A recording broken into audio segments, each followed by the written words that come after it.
So halo guys, balik lagi sama Kula Sore. Jadi di video kali ini kita akan bahas smartphone flagship tahun 2019 milik Samsung. Apa sih smartphone-nya dan katanya itu harganya udah turun ya? Oke, aku akan langsung aja kasih tahu smartphone-nya. Tapi seperti biasa sebelum aku kasih tahu smartphone-nya, kita bumper dulu.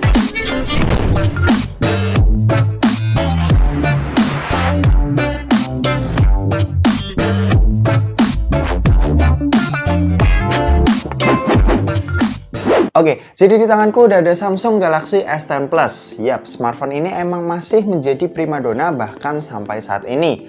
Selain karena harganya yang udah turun ke angka 8 jutaan aja buat harga secondnya, desain dari Samsung Galaxy S10 Plus ini emang juga khas banget sampai-sampai orang bakal langsung ngeh kalau ini adalah HP terbaik Samsung tahun kemarin atau tahun 2019.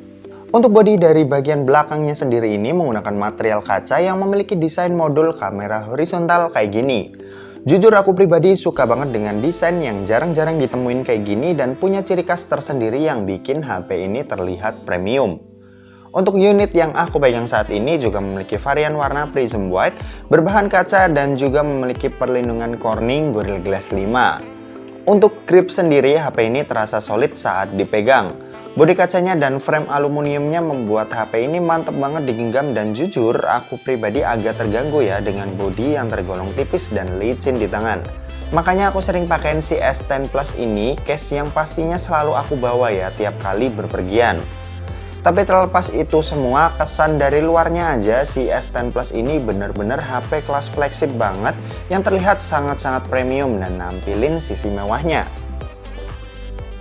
Kalau kita balik ke bagian depan, kalian akan bisa lihat dua kamera yang terbalut dalam hole di dalam layar.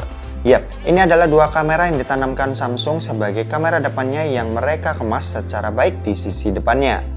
Banyak yang bilang kalau dua kameranya ini cukup mengganggu dan banyak juga yang bilang dua kamera dalam balutan hole-nya ini memberikan ciri tersendiri buat smartphone yang membuatnya nggak terlihat pasaran.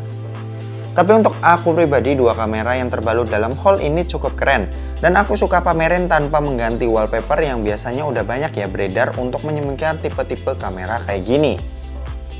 Untuk sisi kanan dan kirinya juga smartphone ini udah memiliki curved screen design yang pastinya selalu disematkan Samsung mulai dari S6 di tahun 2015 lalu. Dan untuk perlindungannya sendiri, layar dari Samsung Galaxy S10 Plus ini udah dilindungi dengan perlindungan Corning Gorilla Glass 6 yang pastinya aman banget lah ya dari goresan-goresan sepele seperti saku celana atau jari kalian. Ngomong-ngomong soal layar dari Samsung Galaxy S10 Plus ini juga udah the best banget lah dan punya kualitas layar flagship yang nggak perlu diraguin lagi. Memiliki layar berpanel Dynamic AMOLED dengan luas layar 6,4 inci dan resolusi yang bisa kita set ke QHD+. Rasanya untuk kalian kaum-kaum yang suka nonton drama di HP ini bakal puas banget deh dengan ketajaman layarnya.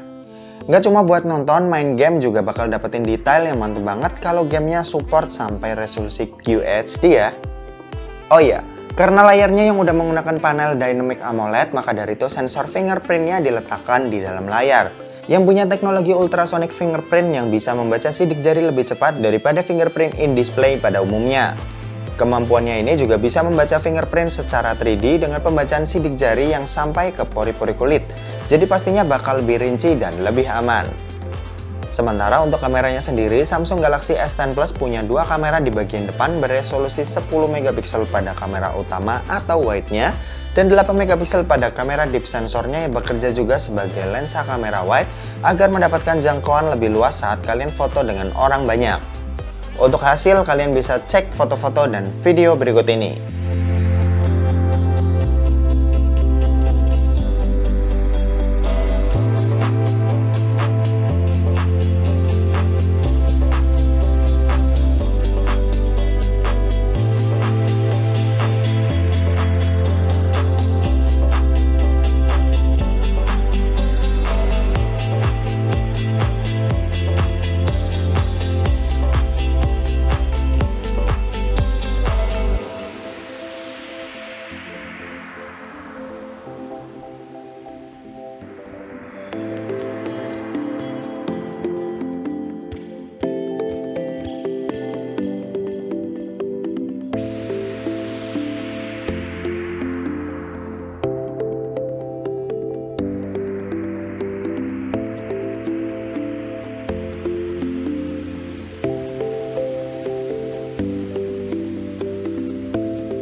Oke, ini adalah perekaman video kamera depan pakai resolusi Full HD.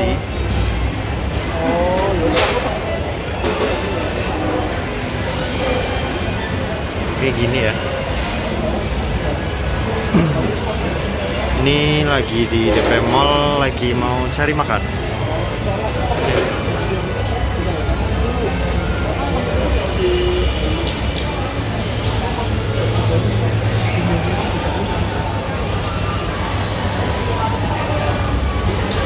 Untuk kamera bagian belakangnya sendiri, si Samsung Galaxy S10 Plus ini dibekali dengan setup triple kamera pada bagian belakangnya yang punya modul kamera berjejer secara horizontal kayak yang aku udah sebutin di awal.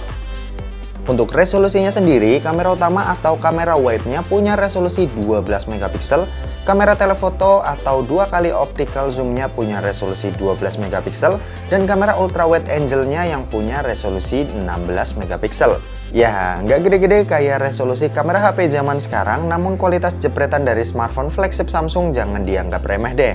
Coba kalian lihat hasilnya berikut ini.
Oke, ini lagi di DP Mall Semarang.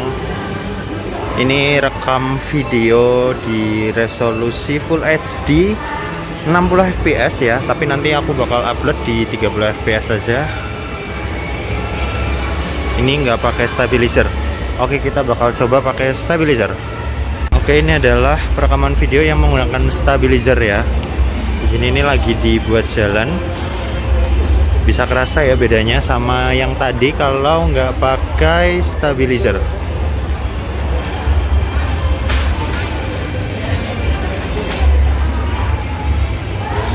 Oh ya, buat kalian yang belum tahu, di sebelah flash dari Samsung Galaxy S10 Plus ini merupakan sensor detak jantung yang merupakan inovasi terbaru Samsung di tahun tersebut. Dan ini cocok ya buat kalian yang sering melakukan aktivitas ekstrim buat mengontrol kegiatan kalian. Lanjut kita bahas masalah performa. Untuk performa sendiri, smartphone ini udah ditenagai chipset gahar milik Exynos yaitu Exynos 9820. Kalau kalian mau tanya ini setara Snapdragon versi apa, jawabannya adalah setara Snapdragon 855 yang ada di versi Cina dan USA-nya. Untuk hasil benchmark menggunakan aplikasi pihak ketiga seperti Antutu, smartphone ini mampu mendapatkan skor di angka 400.000 kurang sedikit. Dan ini merupakan angka yang masih sangat-sangat baik di tahun 2020 ini. Contoh realnya untuk mainin game PUBG Mobile aja aku sering mainin di smartphone ini dan dapetin grafik rata kanan. Yap, mentok di HDR ekstrim dan hasilnya tajam dan mulus banget tanpa adanya frame yang ngeganggu selama permainan. Cuma satu hal aja sih yang sangat disayangkan, yaitu baterai. Yap, baterai berkapasitas 4000 mAh di smartphone ini terasa boros banget kalau dipakai untuk main game selama beberapa jam. Ya mungkin karena layarnya yang Full HD dan resolusi yang aku pakai dalam game bisa membuat smartphone ini terasa lebih boros. Dan suka kesel sih kalau baterai di smartphone ini udah mau habis. Untuk fiturnya sendiri, smartphone ini udah didukung dengan teknologi fast charging 15 watt milik Samsung, lalu ada wireless charge, reverse wireless charge buat kamu yang pengen ngisi daya smartphone lain menggunakan wireless charging di smartphone ini, lalu ada NFC buat kamu yang suka mobile, cek saldo e-money, dan smartphone ini juga udah mendukung fitur IP68 yang tahan air selama 30 menit di dalam air. Gimana nih? Kalian masih pengen berpikir buat beli smartphone ini atau mau langsung upgrade aja ke Samsung S20 series? Kalau menurutku sih ini masih worth it banget ya. Pertama karena harganya yang udah turun, seperti yang aku bilang di awal tadi, kalau harga secondnya ini cuma 8 jutaan aja. Terus yang kedua, ini performanya masih powerful banget buat dipakai di tahun 2020 ini. Ya, tapi gimana lagi, semua balik lagi ke kalian. Oke, terima kasih yang udah nonton video ini sampai habis. Jangan lupa like, komen, dan share ke teman-teman kalian supaya teman-teman kalian juga mendapatkan informasi yang bermanfaat dari Kulas Sore. Oke, terima kasih yang udah nonton video ini sampai habis dan sampai jumpa di kuliah selanjutnya.